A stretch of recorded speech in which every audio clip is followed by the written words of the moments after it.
You are now listening to Banter and Boxing.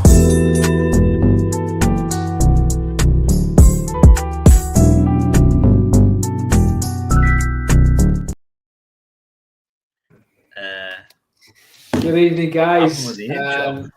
That's right. Told you you've done the wrong one. Good evening, guys, and welcome to episode 4 of the recap. With some great fights over the weekend. You probably thrown me off there, Ricky. That's all right. With myself, CJ Spate.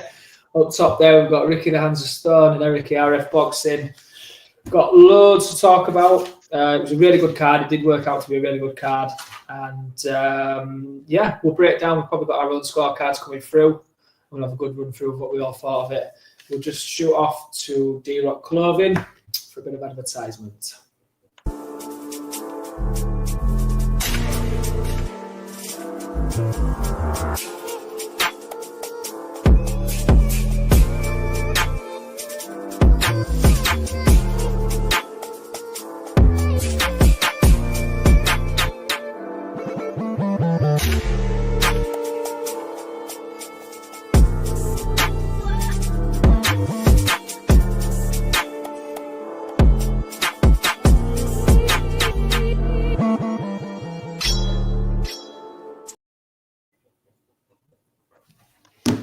And we're back. Ricky, you proper threw me off then, mate. Thank you for that, pal. the intro threw me off. How are we doing, gents? You all okay? Yeah, I'm good, brother. You? Yeah, very good, thank you, mate. Ricky, you all good? Yeah, I'm all good, mate. I'm all good. I had a good week on the prediction league, so I can't wait to get that broke down as well. And a really good week. Yeah, we can go straight into it. I think it was a good card. I think the fights delivered. A lot of fighters making the debut on there as well. I know CJ had a fighter he shouted out on there making his debut. You know what CJ's like when when CJ advocates for someone on the debut. It's not looking good. But yeah, there was a lot of good fights on there, and I'm looking forward to breaking it down. Ricky, lad. Yeah, let's go. So, first one on the night, we had. Are we doing the prelims, or are we just going to shout out on the main card for now? Talk about the prelims. There was a couple of prelim fighters who obviously is it Akbar who CJ said about. Yeah. There was also a senior who I watched. I thought he was good. Yeah, Akbar was the one I tuned in for mainly because of our man down at the bottom there, CJ bigging him up, Bradford Police and all. So I tuned in. I thought like you could see that he just come up from the amateurs, stuck to a lot of straight shots. I don't know. I don't know what I expected from him. I didn't. I kind of thought he was going to perform a bit better, maybe force a stoppage. I don't know. I messaged CJ last. I was like, I wasn't overly impressed, but you know, he's got a long way to go. He's on his first fight when it's his debut. So I'm interested to see, you know, how he performs in his next fights. It's only the same with like Delicious Ori and people like that have just recently made their debut. So, but CJ, I know you know him from the amateur game, and you probably did you watch the fight? Yeah, Let me go first because I want to wait. I want to wait to hear what CJ had to say about it. Go on, you go. I actually wrote a few notes down while I was watching Akbar fight, and I saw a lot of good things. To be quite honest with you, he did have quick hands. His straight shots, really good straight shots. They were snappy, really, really good, but he kept going back. In his defense, he tried to like use the shoulder roll, but he fought so straight up. His chin his chin was always in the air as he was going back. he didn't use enough hooks, enough uppercuts. I think he could have used the uppercut a lot more. He barely threw them. Everything was straight. He didn't really sit on his punches either. For me, the performance was an okay performance. He got the win, but I feel like I was expecting a stoppage after a couple of rounds.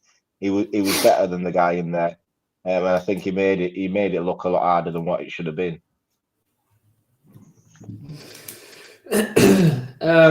Yeah, I think I oversold a horse, didn't I, to you guys?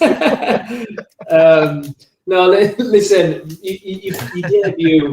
your debut can go one or two ways, can't it? At least you've got the win. That's all you can say from that. But yeah, I think you could see, what's it called when the occasion gets to you. Do you know what I mean? I don't think he was relaxed. I don't think he was fluid.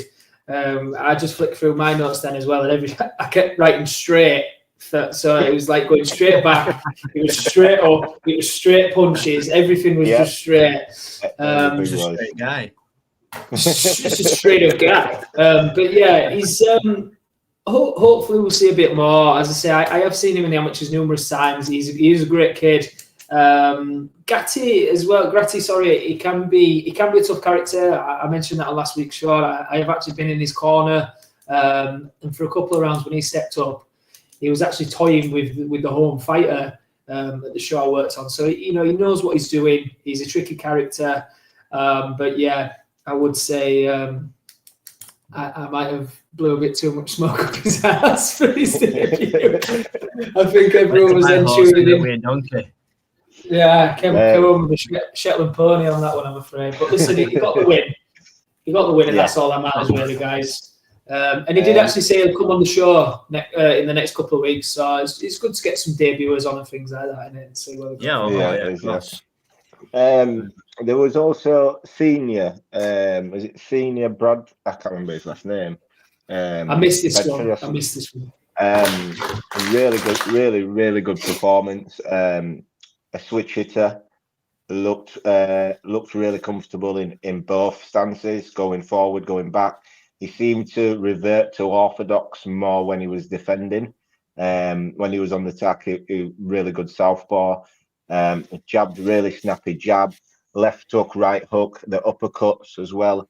His variation of punches, what he was throwing was really, really impressive. The kid he was in with was tough as well. Gave a really good account of himself, made senior work. Really good defense from him as well. I thought as debuts go, without getting the knockout, it was all round. You got to see quite a lot from that debut. As in him moving forward, attacking and defending. I think he was really good, and I'm excited to see more of him actually. Yeah, see, I didn't really tune into many of the prelim fights because primarily I was washing the pots so I could settle down for the main event. I've got pots to wash, boys. So I was like, I tuned in for the Sam Noakes one. I tuned in for that one. I thought that was like I thought that was a good performance, but it was, like you said, tune-up fight. He needs to be out. Like I think I discussed it with Eric. He needs to be out now again, very quickly. Like he's had that fight. He's getting more active. Let's see a bit more from him because it's time for Sam Noakes really to be stepping up and not fighting potentially any more really tin cans. He did what we expected to do. He blasted him out in relative fashion. I didn't think his shots were like overly clean or overly like snappy or anything like that, but he just got the job done quick enough for me. I don't know what guy. I kind of thought it was one of those where the prelim cards, like sometimes you get some really good prelim fights. Obviously, like you said, I think Senior might have been the standout performer on it, but I thought it was a bit of a lackluster performance-wise for most of the prelim card, if I'm honest. Like compared to some of the prelims I've watched where they've been quite entertaining fights. This one was very, very lackluster for me. But yeah, Sam Noakes, what do you think? Yeah, I agree. I think the most of it was, like I said, senior was, that wasn't silent. Turn that down. Senior was the standout out of the undercard. I think there was Williams on there as well.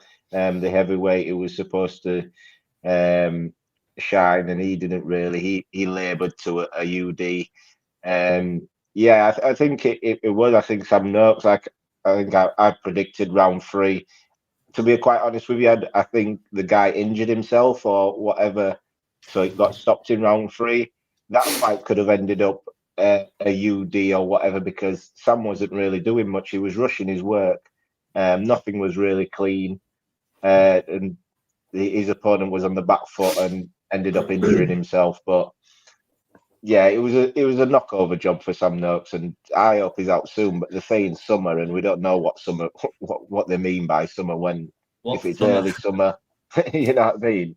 We've got 3 months, and we have no idea. Yeah, Sam, great fighter. I think his record will be like 17 and 0 now, and probably majority of them's knockouts, I reckon. We need to see him. We need to see what level Sam is now. I know the gym. Me and Ricky have both been at Steffi's. He boxed Louis Sylvester. It was part of Steffi's management. He's under Steffi's management. Louis is a great boxer. I know he stopped. Sam stopped him, so he's clearly got all the tools. It's now finding out. I can't quite remember. I know there was a weight issue. I think Sam Noakes was like quite over the limit. But yeah, I think it's just that case now when it's seeing where he is, seeing where he goes. What can he actually do now? We don't need to be seeing these bull over jobs, do we? We need to be seeing where he's at and what potentially can get to.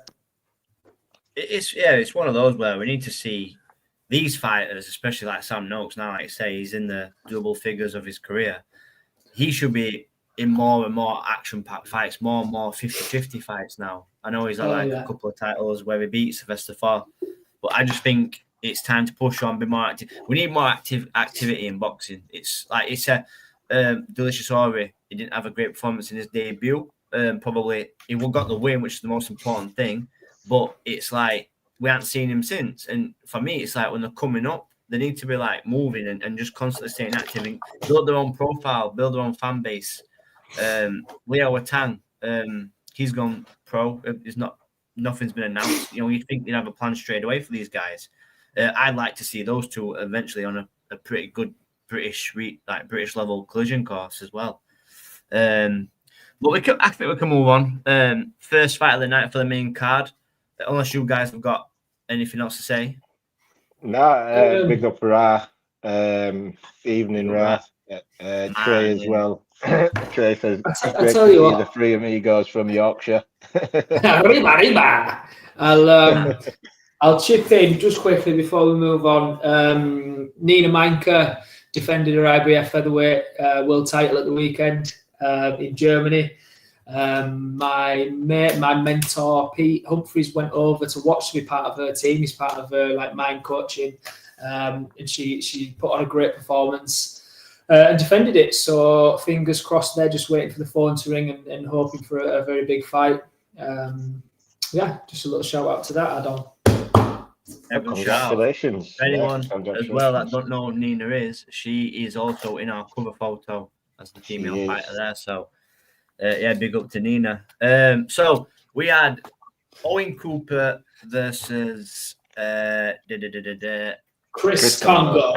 Chris Congo, that's the one. I was looking for the name. I had another name in my head then. This fight now, I thought Congo started out well. I thought he was utilising his jab. His jab looked nice, long, rangy, quick. It was a whipping shot. Every time he landed, his straight shots as well. They had a nice foot to him, like a nice bit of venom. First 2 rounds, I kind of thought this were giving Cooper pretty big problems to deal with. Now, after that, I think Cooper sort of changed his game plan a little bit. I kind of think he started then going underneath and started attacking the body. And And I don't think Congo had a backup plan for that. It didn't. He seemed to stick to the same game plan. It stopped working. Every now and again, Cooper would come in, lunge in, get caught with a bit of an uppercut. But other than that, Cooper sort of took the fight. And that plan B, like, it just seemed that's what won him the fight. Like, Congo just, I don't know. I kind of thought Congo at the start of the fight was the better boxer, was the better fighter, had the better shots. But then he just sort of didn't know what to do once his game plan had been worked out. I don't know what your guys' thoughts are on that, but I just kind of think that was what lost in the fight, not having a backup plan. Because in there, I kind of thought he looked the better part. Yeah, I was going into it. I picked Congo by, I think did I pick Congo to stop it or you did? I can't remember. You had Congo. I remember you backing Congo. Yeah. Yeah, I definitely backed Congo for that one. And what I saw is the first round, Congo came out like Ricky said, really sharp. The jab was really good, really sharp. The second round for me was a close round, but I thought Cooper had changed something and he did a lot better in that round. So I was like, you know what? Let me see the third round. Third round, Cooper doing the same. Again, I gave Cooper the third round. Then Congo went back to his jab. He stepped back. He went back to keeping it long. His jab, the uppercut, working, catching him with just sweeping left hooks really well. But the second half of the fight, it just seemed like to me, Cooper wanted it more than Congo did. Cooper put it on him, and the hunger just looks like to me, Cooper wanted each round. The rounds was close. The rounds was good. But each round, Cooper just looked to me like he wanted it more, and it got to the last round, and Congo's corner's telling him, "What are you doing? Have you got this in you? Have you got this in you?" And even in the last round, Cooper outfought him. In the last round, I had Cooper sweeping the later half of the fight. The first half of the fight was really close, but the later half of the fight, Cooper sweeped it for me and got the unanimous decision. Yeah, what rung in my head was last week when we both spoke about. I think me and Rick were on the same wavelength with Cooper, and I remember Eric, you saying Congo's a lot better boxer than you're giving him credit for. And then first few rounds, I did actually that's what fought straight away. I thought, fucking hell, we're right there. He was coming across very well. It looked like he had the good game plan for it. His jab was sharp. It looked. Is it one of them of has he got the fight left in the tank? Do you know what I mean? When Cooper then stepped it up, and Cooper looked really good at some points. Yeah. As you say, you could even hear the corner sort of pleading with him, as what are you actually going to do to win this fight? Have you got it in you to win this fight? But it's sad, really, because it came out. You could tell Congo was in the fight. He was never away. He was never getting destroyed. Yeah. What does he have left? When you start getting beat, where it's just lackluster, where you're not putting the effort in towards the end. What's left in the tank? That's what I'm trying to say. Where does he go from there? Yeah, Raf says long way back for Congo. Several welters will go down as underachievers, i.e., Scarf, McKinson, Wale, Congo. Yeah, I don't know if he's done. Like I said, there's plenty of fights there. You've still got. I think he already did he beat McKinson or lose? He lost to McKinson, Congo. And McKinson rematch, it wasn't a great fight, but there's still fights out there for him. It is a long way back to where he wants to be, because he's like you said, CJ. You can tell the talent is there. You can tell the ability is there. It's how much does he want it? Because the first few rounds, you could see the snappy jab. You could see the skill set. You could see his movement is really good, but. Yeah, it's just like when it gets to them deep waters and really digging in, he just lacked a little bit in there, and Cooper just outfought him for me. It's one of those as well. At ripe old age of 32, he's in now a danger zone. 32? Yeah, I know, but for boxing, like he's now like a danger zone for his. I'm 31 and I've just said that. I was just about to whisper to you then, like, Do you know how old Eric is? But what I'm saying is, like, for his career It's about now, how old you look. yeah, for eating these losses and still not having like plan Bs and then being questioned about what you've got left in the tank by your own corner is in like a danger zone now of like ending up being a gatekeeper, a really good gatekeeper who could have been and done something. But if he don't sort of bounce back from this and rebuild, I can't see him going anywhere else other than that.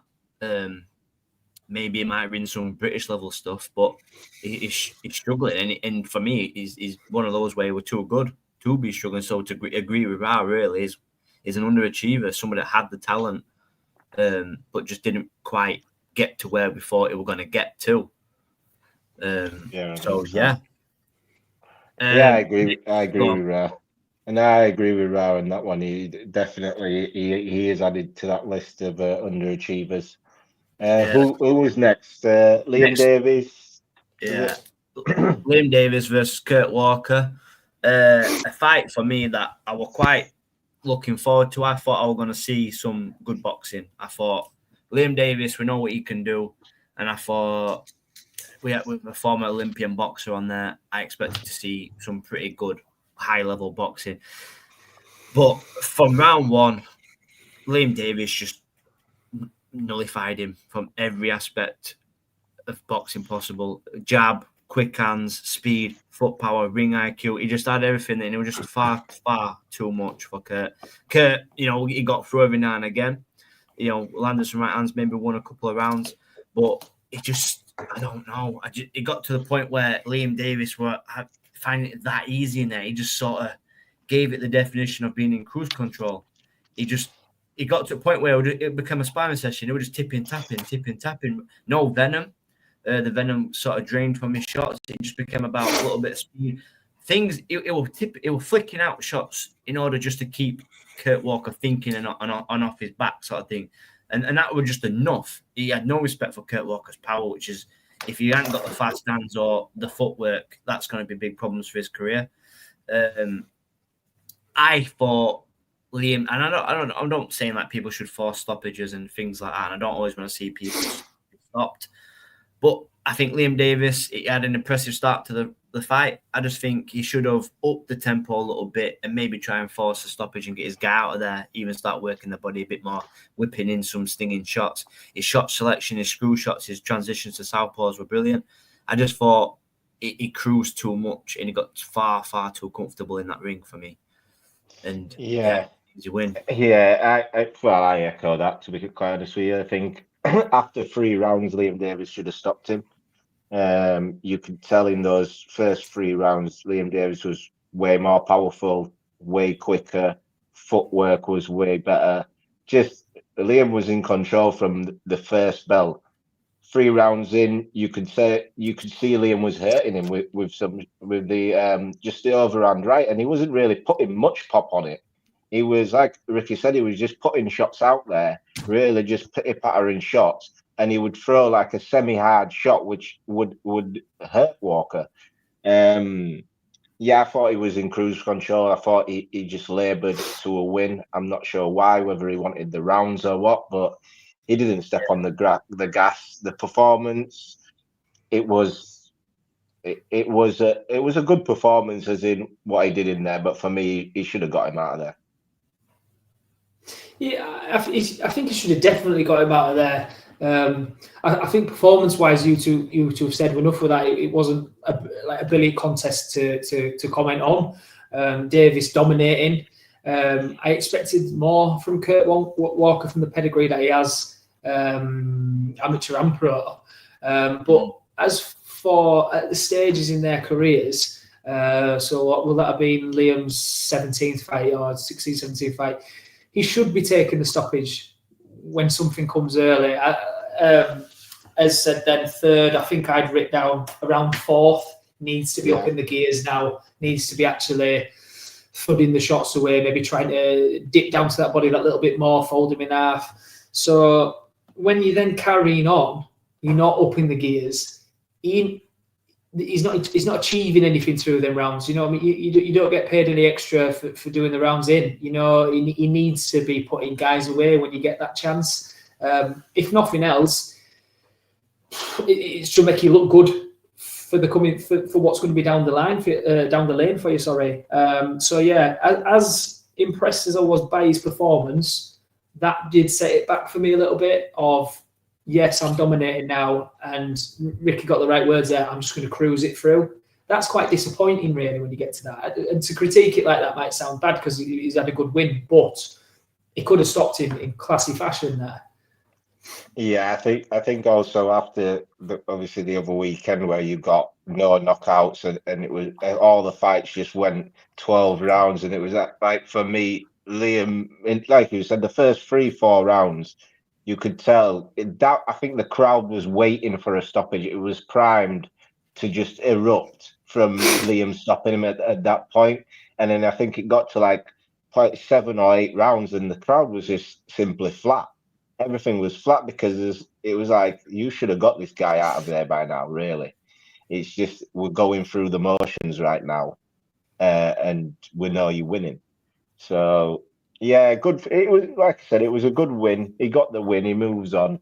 But I'd have liked to see a stamp on it. The thing is, as well, it's like you said, when you mentioned about getting the rounds in, but when you are that, when you are that like in cruise control mode, are you really getting the rounds in? Like, he kept the pace and he maintained the pace all the way through the fight, but that was just enough. Like, he was never forced to do anything or change anything. So, how much would he have gained from getting those 12 rounds in? Now, for me, he'd probably gained more plaudits and more credit for getting the stoppage, even if it was just in the later rounds. I don't think Kurt Walker deserved to be stopped because right from being outgunned and outmanned, he never stopped coming forward. He never stopped trying to win. And that's what I like to see. So big credit to Kurt Walker for trying to do that, because even when it comes to the final bells, he was still coming forward. He was still trying to land right hands. And we all know one shot in boxing, regardless of your punch power, all it takes is that one clean shot and you're out of there anyway. So that's what we want to see. We want to see people that don't give up. Yeah, I agree with that. Kurt Walker did. He was trying every single round, even though he was getting beat and out fought. But he was trying. He didn't give up in there. But that's more so why I felt like Liam should have stopped him, because Kurt was there to be hit. It wasn't as if he was shelling up and he didn't want to engage or anything like that.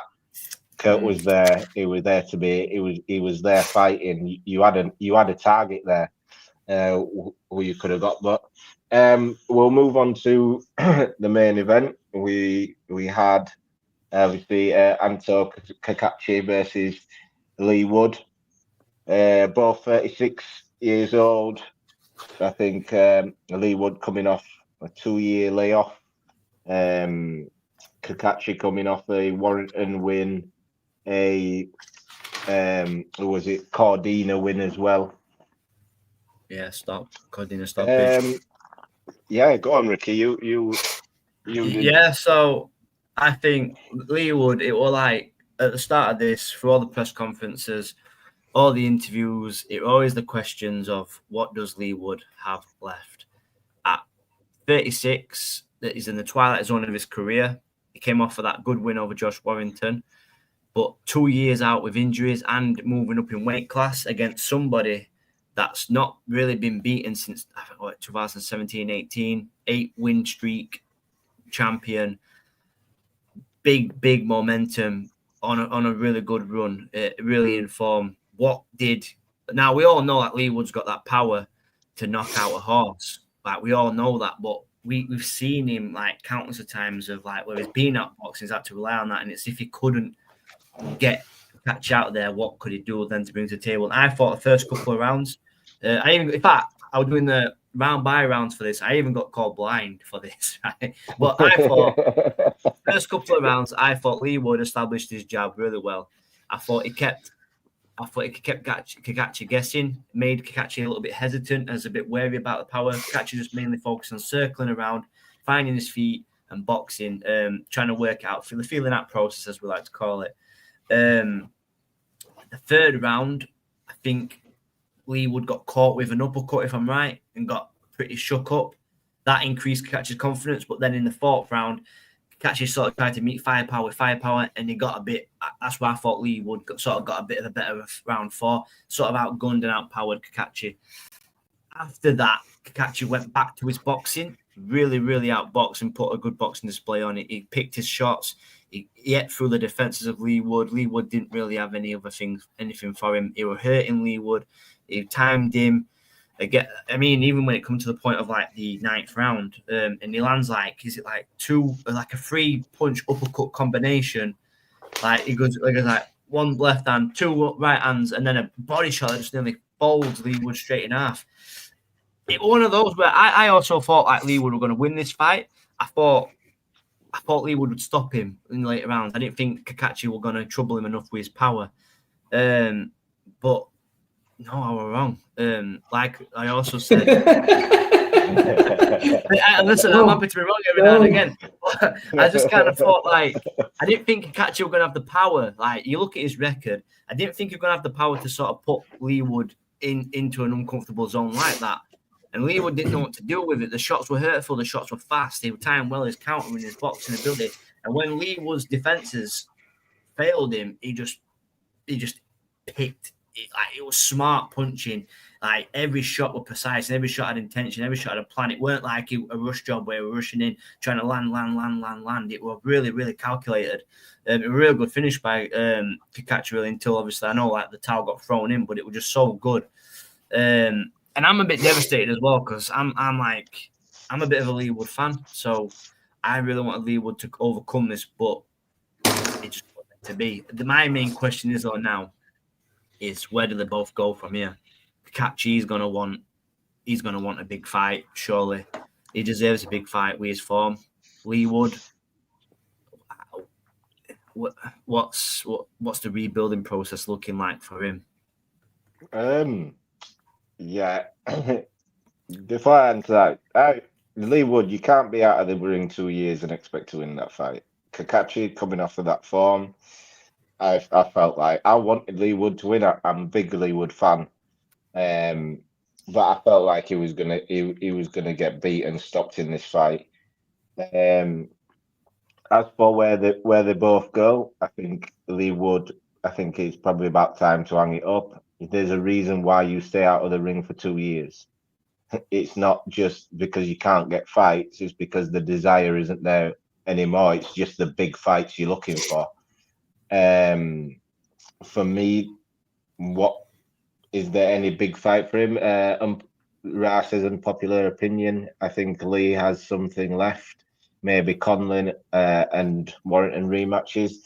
Really? Do we really? No. I don't think he's going to get all out of it, right? I like. Yeah, go on, CJ. Go on. No, I like.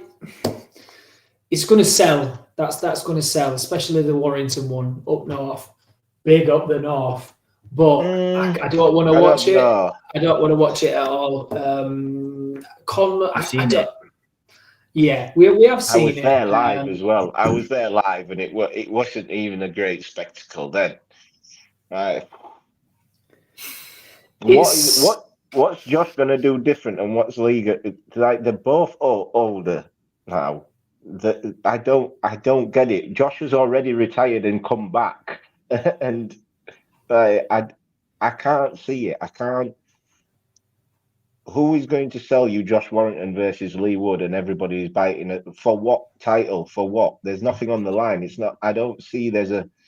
It's two old guys trying to get a payday. In my opinion, that's what it is. I don't see any appeal to it. I back Ra with that one. The Foster fight. I think that might be next on the cards. Yeah, well, Navarrete, I don't know what's happening with him because his last fight, he quit. Well, he quit. They stopped it on a cut. They stopped it on a cut, which they said was an accidental cut, but it wasn't. Yeah, said it was a headbutt, but it was a punch. Now that fight's probably going to go what's going to happen is Navarrete, that'll probably end up a no contest, and Navarrete will move away from that fight because he ain't fighting Suarez again. Navarrete, yeah, well, he should go. Kakachi should go for his belt against Nunes. Go get your belt because that's who you dropped your belt because you were supposed to fight Sugar Nunes, but you dropped your belt to fight Lee Wood. Understandably, the money was better. You wanted the big fight, but go get your belt back. I think he goes gets his belt back, especially Nunes, who Eddie Hearn at the moment is pushing massively in that division. Is that Eduardo Nunes? Yes. Yeah. Nunes, Sugar Nunes, yeah. So I think he should go after his belt. Go and get your belt back. I agree with you. He didn't need it. He didn't need him. I agree with you, but what does he? What's the next big fight for Kakachi in that division? Big fight. I mean, a meaningful big fight. He has an IBO title. There's no names that's going to be running towards a 36-year-old Kakachi, but he's just dropped that IBF belt. Probably he can get some favor with the IBF to be ranked highly to challenge for that belt. For me, the fight, I backed Lee Wood. Similar to Ricky, I suppose I was hoping for the later on stoppage, Lee Wood's power to carry along. It didn't happen. For me, I don't know anyone's opinion. That proved Kakachi's boxing level to me. All the way through, I thought he was top quality. Now Lee Wood is at the back end of his career, so that's not saying it was like a world-class performance in that sense. There's some really good fighters in this division, but that settled it for me as he really is that good, because I didn't rate him as highly as he was, and I didn't rate his power as high as it was. The way he folded Lee Wood, by the way, with that body shot like a fucking deck chair, that was impressive, and I didn't fancy any of that. To be thinking about it. Yeah, if he could get through my rolls and get that body shot landed, I'd give him it. So for Wood, I don't know where he goes. Wood's one of them. We've said it before. He's high risk, low reward, and like you say, carries that power. And he's going to carry that power long through. For Kakachi, I thought the Foster fight maybe next, but as you might be right there, going after Nunes. Yeah, there's a lot of.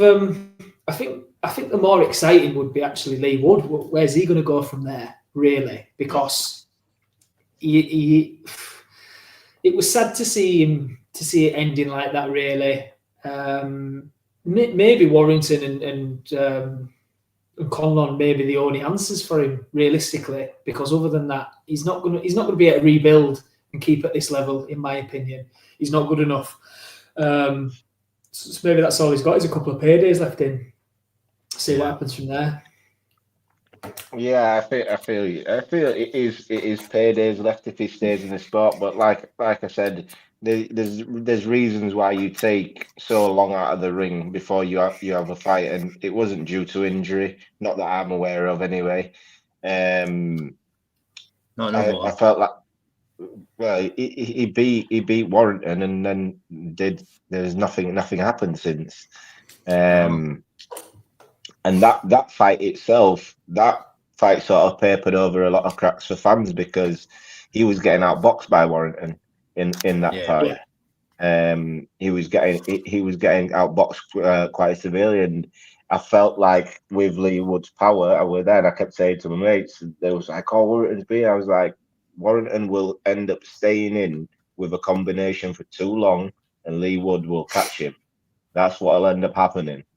And for sure, it happened. And my cousin looked at me. He was like, "You called it." I was like, "Warrington gets carried away. He gets carried away when his shots are flowing. He's good, but he gets carried away."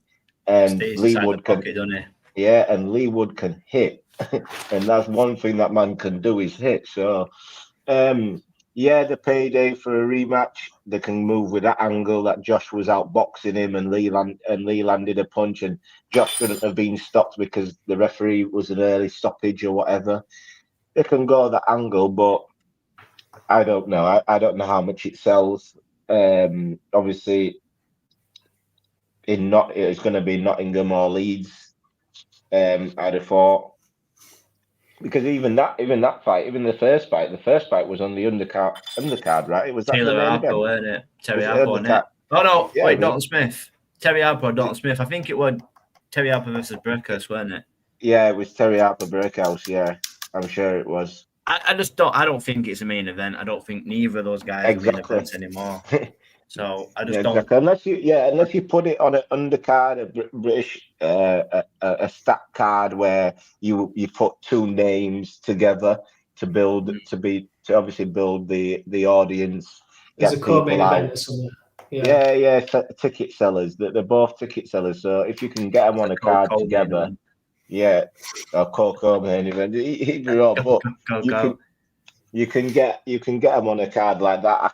I can understand that, but as a main event, like you said, Ricky, there's no chance. Nobody wants to see him. They didn't want to see him as a main event the first time.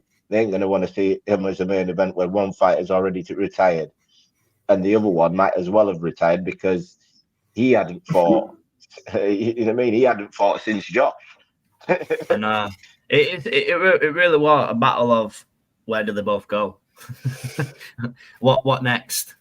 You know, like I said, winner or loser, where does each of them go? I think Lee Wood may have got better fights than what might get offered to Catch because he sells more. You know, a big shout out to the Nottingham crowd as well because they were really electric and you could hear them all night long. So Lee Wood does have a good fan base and he can sell. I feel like Catchy, winning that fight. He's on about show me the money, but I know he had a decent fan base there, but how big is he? Because up until recent him and Conlon in Belfast. Him and Conlon in Belfast, maybe. Conlon is looking for a way back. I know Conlon's fan base. Conlon's fan base is massive.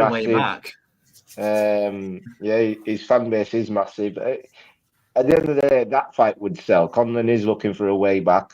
Kakachi has an IBO title. That's a title IBO will happily allow Conlon to fight for, I would imagine. Hey, don't diss the IBO. IBO.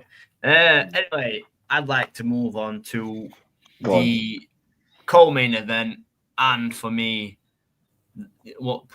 probably the fight of the night. Now, these two guys gave us a really good show. We had Ezra Taylor and Troy Jones. Now, this fight, on the last week, I kind of thought this one might steal the show. I didn't really know great much deal about him, but I couldn't help look forward to the fight for some whatever reason it was. And it was one of those where Ezra Taylor, the boxer of the two, big shots. Troy Jones, he just came to brawl. Like that guy just wanted to get up, dirty elbows, head rough and ready, wasn't it? Really tough. Really. This was like one of those things where I was like thinking like this is just taking me back to those old Saturday nights, sat in my bedroom with the big stupid massive fat head TV, whatever it was, heavy as like a brick. I'm worried about what we were going to say then, mate, about your Saturday nights. Sky Sports on 7 p.m. Saturday fight night. It was just really, really good. It just had that old. You know what it was. What Ezra Taylor showed me in that fight was what I wanted from Congo, because the early parts of that fight, I scored the first 3 rounds to Jones because Jones came out so strong that I wasn't expecting it. I don't think Ezra Taylor was expecting it. Really, really strong on the front foot, in the pocket, throwing big shots. I thought the first 3 rounds he sort of outworked Taylor a bit. For me, then Taylor came out the 4th round and completely, for me, as good as the fight was, Taylor clearly landed the better shots in every round, the cleaner work in every round. Don't get me wrong, Jones was working, He was working on the inside, got Taylor on the ropes a few times, but it was always after Taylor had done some eye-catching shots, some really good shots. What are you two laughing at?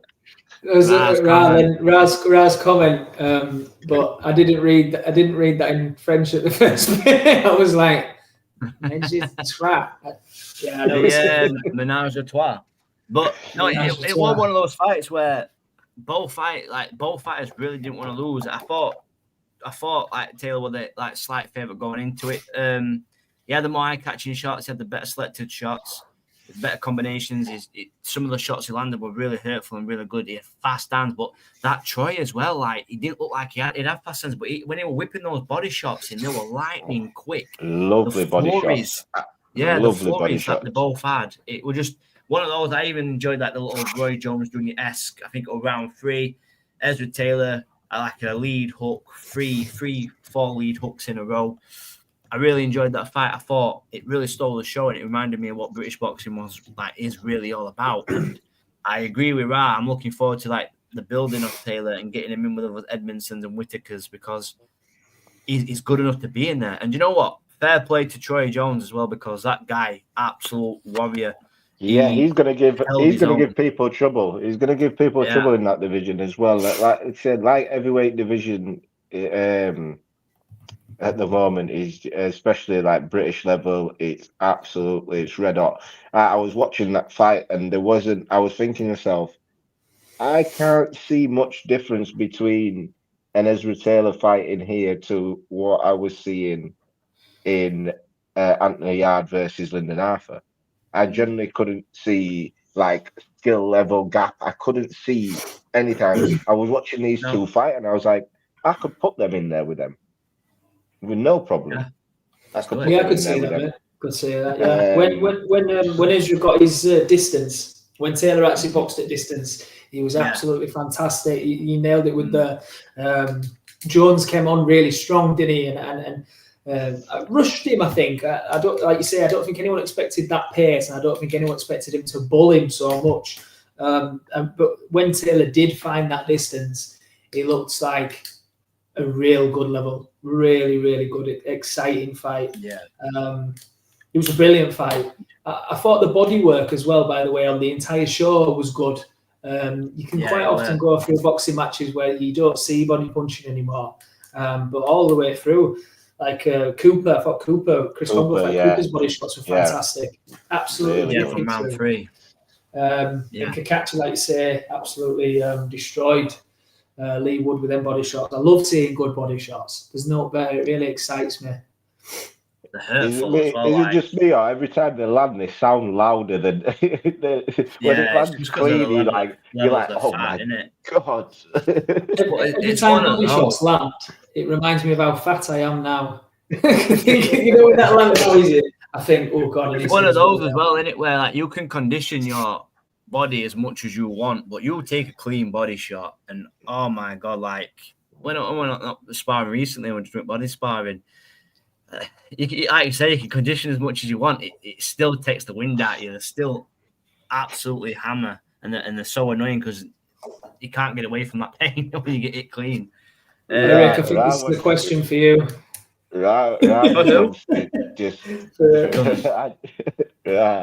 Why do you bring up? Did any of you guys see the Tommy Fury fight on the weekend? I'll never watch him in my life. He's a tosser, isn't he? He's a tosser. I'll never watch him. God, I swear in my life. No, how would he fear? He wouldn't fight any of these guys. That's how he would fear. Smoked. He would never, ever, ever. He wouldn't dream of getting in the ring with those guys. John Fury is too smart. He's got no skill. Tommy Fury will have every opportunity, but like he will have thousands of opportunities that get fired at him all the time. Everybody wants to fight Tommy Fury because because of that name. He is a terrible fighter. He will not take the fights because he will lose and get embarrassed. That's exactly what will happen. The guy isn't good. He's stiff as whatever. Honestly, he's so stiff. It's unbelievable. He was running away from a journeyman on the weekend. Eric, could you just try like not be biased once? No. Right. Jesus. Tommy's getting paid and getting a career from his name. Yeah. And the fact that he acts like he isn't is what makes me laugh. Is the fact that he thinks this is because of his boxing skill. Maybe that is the act. Maybe that is the act altogether. I don't know. But Tommy Fury is shocking. I don't even think he gets like central area level. Certainly nowhere near English level. I don't think he knows. No, actually, he does. That's why he's going influencer route. That's why he's going that route. He knows how bad he is, actually. Is he like? Should we get him on the show? Yeah. Should we get him on the show? No, thank you, because I won't be able to keep. No. As much as we can get him on the show. You two could do it, because I'll do it. Might be. This I don't like misfits more than most people. Why fucking me? I'll pipe smoke and I'll be like, Tommy, you are probably the best light heavyweight in this country. I'll simply say, Tommy, when are you going to fight a decent boxer who's ranked? Because you're going around with this name that you're gonna do this and you're better than this person, better than that person. He's the only man to beat Jake Paul. Listen, go and fight. This guy is. Listen, he just needs to. Ricky, why Ricky? Mate. Not even Ricky. Rah. What are it? Keep that. What are you mentioning him for? He's terrible. He's all. But how much? He's gonna have an exciting career though. 1 second. Speaking on that, actually, I wanted to. Did any of you hear John Fury's interview? No, I don't watch him about that Tyson Fury got robbed in the Usyk fight. Yeah. But the corner wasn't listening to him either. Did you hear that as well? Like John saying, the reason why they gave off was because he got robbed. But the reason why they lost was because the corner was listening to Sugar Hill and not him. I've never known a man to contradict himself in one interview so many times. It's honestly, I just don't understand how they get away with it. I don't know how I got away with headbutting that bloke and nothing came about it. He wasn't even a bloke. He looked about 14 years old, and he came off worse. John Fury had been bad headbutt. Tyson were going like, "What's happened? What's happened?" He's just another definition, to be fair, of another Fury just sort of living off of Tyson, because John does it. Tommy does it, and then there's that other one. There's another one that does it. You see him all the time, biggish fella. You see him, he's always getting it, big smoke in it.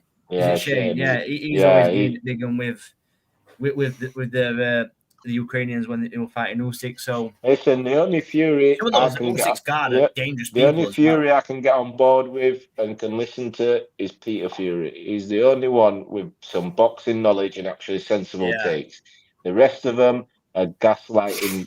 They just talk absolute shit.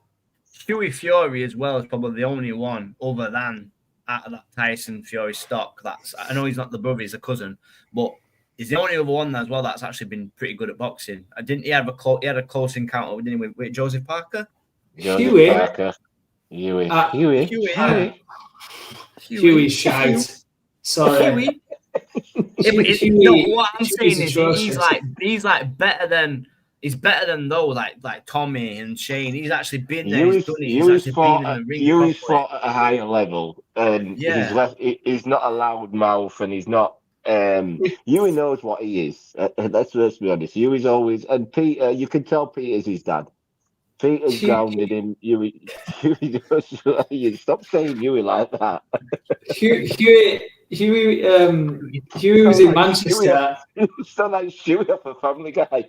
Have I told you about when I had a run-in with him in Manchester?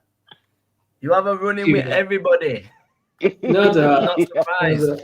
Listen, he wouldn't take a photo with me or something. I can't remember. It was something along those lines. Did you call him shit? He ended up like I don't know what, he like cheeked me off or something, so I called him Spotty because I know that really fucking upsets him because he's had that like skin condition, hasn't he? And I tell you what, when he framed up, and I'm like 6'3", I was like that. I was like looking up at him. I had a quick reevaluation of everything. I know that. Fuck me. He's a big hombre, a big spotty hombre. But yeah, off the topic there. But also shout out for everybody that also participated in the boxing league. Shout out to Jack Gladman, who got the most correct predictions. 23 points this weekend. Eric, I think, it'd be good to get second. Jack on the show, Rick, to be fair. Jack's a boxing promoter and a manager as well. He actually did his boxing trainer's license with me up in Glasgow. He's a really nice kid. He's really knowledgeable. Right. He'd probably come on. He actually get him as a guest. He actually talks more than you two, so fucking hell, that'll be a crazy show. Okay. Well, what, we're doing 2-hour shows now? 4 hours. Ricky needs we need our These are already feature-length episodes. We've had to create a new episode so me and Ricky can speak. You're not cutting our time. We'll try and get Huey Fury on as well next week. Huey and Tommy. We'll have a Fury special. Yeah. Get Jack get in contact with him and we can definitely get him on a show. I don't know if we've got a guest for Thursday. We need to wait and see what's happening. But if we don't, if he can come on Thursday, if he can get on the show on Thursday, we are doing the Fisher. Can have it out with him actually for last weekend. Versus Allen. We're doing the Fisher versus Allen. Obviously, rewatch. We rewatch that and rescore it. Myself, CJ, and Ricky's going to do that. Have you done it yet? Not yet. I need it fresh in my mind, so it'll be on when I'll be doing it on Wednesday. Don't ask CJ if he's done it. CJ, I only just found out there's an app, so I know I ain't done it. You've got your new app. No, to be fair, I've already scored it before, so I'm gonna obviously rewatch it and score it again and see if it differs. It's gonna be a different score. But yeah, I'm gonna rewatch it closer to the show, so it's fresh in my mind, so I know what I'm talking about because I need my airtime. What I'm going to what I will jump on and say is Ricky does the write-ups for these shows. Yes. And they'll be on our social medias, but they are actually really fantastic. If any of you guys are actually into having a good read up of it, sort of a round-to-round look or just a flick through what the taste of the fight were like, Ricky is actually fantastic. His words for the boxing are brilliant. Always good to have a little flick through. So that was just a little one for you there, Rick. Yeah, you've got the round by rounds for main card, and you've got the full show review as well, where you go through the show top to bottom. So there's plenty to read there of Ricky's. Like CJ said, really good read. I only read boxing stuff anyway. Now he's got his spell checker on, the brilliant, because before it was a bit like dudgery. Hey mate, I am good at spelling.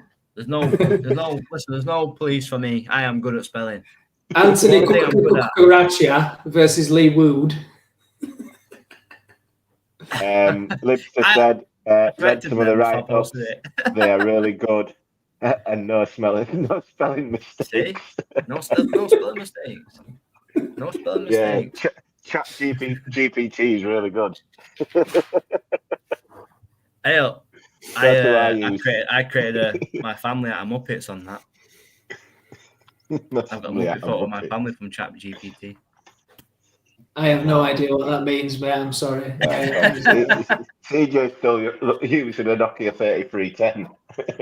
Do you know what, Ra? No, I do not actually. I did it on my laptop last night at about 9 o'clock at night, yeah.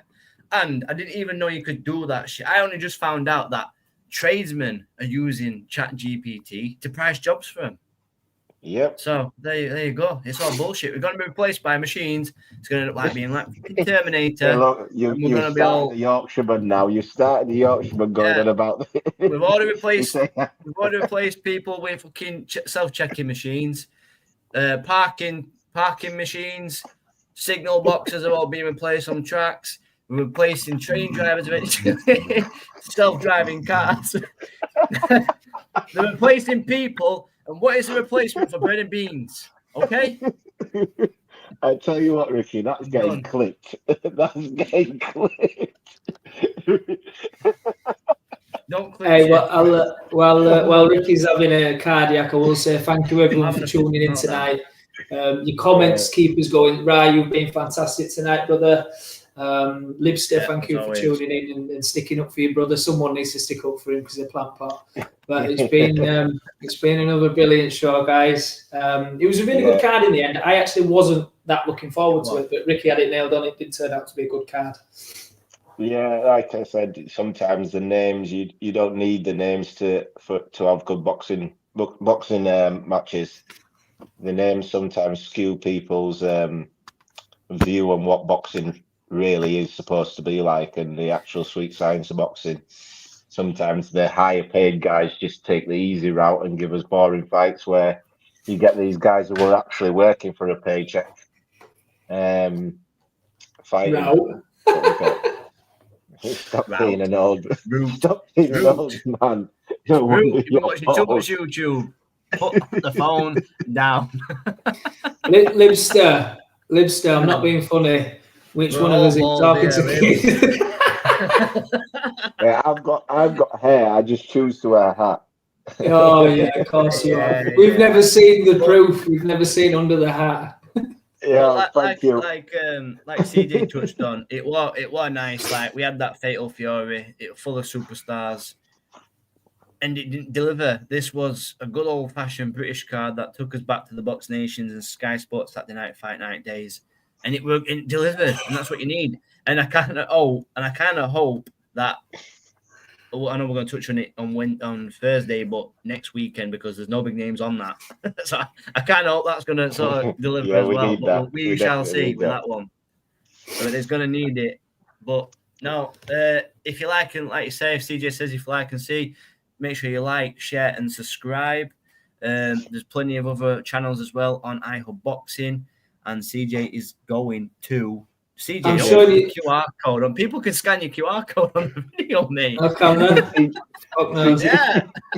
This is what happens when you put people who don't know about technology. Yeah, anyone want to go to Turkey? I was showing your sister that I booked on to Turkey next week. Yeah, so's AI. But yeah, no worries. So edit it out. Turkey. Edit it out right now. Scribble it. Nah, listen, we had 42 people watching live. We've got 42 people watching live. Thank you. We appreciate every single one of you. Who watches this shite? Thank you. I know. No, 42 people. Listen, share, like, and like Ricky said, there is other shows on iBoxingHub you can tune into. We've got a team of enthusiastic boxing fans who all like to talk about boxing. We've all got our own way of talking about boxing. So on to the next one, Thursday. And if you haven't caught it yet, get on the YouTube. Check out the interview with Casey Deuce, who makes her pro debut in July against Becky Ferguson. She's a very good fighter. She trains very hard, and I feel like she's going to be a whirlwind of a fighter, because I expect pretty big things from Casey, and I don't say that much about many fighters. So we shall see. You got right excited then, didn't you? Yeah, I did, mate. Yeah, because I am excited for her debut. No, yeah, Casey works like a dog. Big Dog, that's the nickname, isn't it? No, but she really, really trains hard. She spars hard. Seen her sparring with world champions. You can't tell who's the pro and who's the amateur at some points. Yes, I think she'll be selling a lot of tickets as well. That'll be a big thing. She'll be selling a lot of tickets up north. Yeah, And let's be right. Up north, there is only up north. Where are you, mate? Yeah, Trey's gonna hate me for this, but the outro. I apologise, Trey. Already. I've changed the outro. I've changed we it. have to. No, I've changed it back. I've changed it to something else. Finas, we're leaving on Katie Ducey, the lady of Yorkshire. We'll call her right now. We're out, and we'll see you on Thursday, people. The money gets tight.